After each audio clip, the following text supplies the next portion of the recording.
बैठ के दिखाई दिलवा के दिलवा के कौन बैठ के दिखाई दिलवा के रोग कौन बैठ के दिखाई। SK music recording studio Saharsa. दिलवा के रोग कौन बैठ के दिखाई कौन बैठ के दिखाई दिलवा के रोग कौन बैठ के दिखाई कौन बैठ के दिखाई। आखिर रोहन हम डका गलज घूम रोहन हम डका गलज घूम मनो है जहर पीली दूध में मिलाई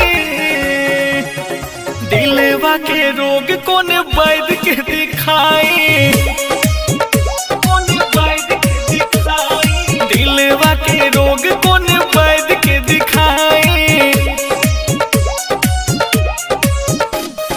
मुन्ना राज। दिलवा के रोग कौन बैठ के दिखाई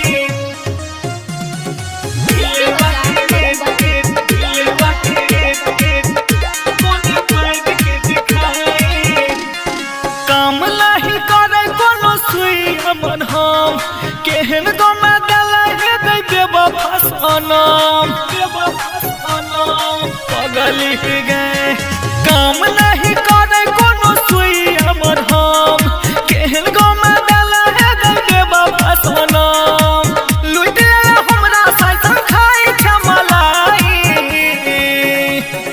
दिलवा के रोग कौन बैठ के दिखाई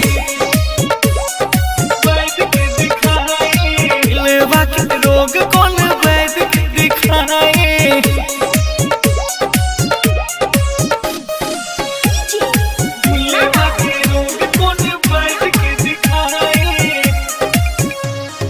दिलवा के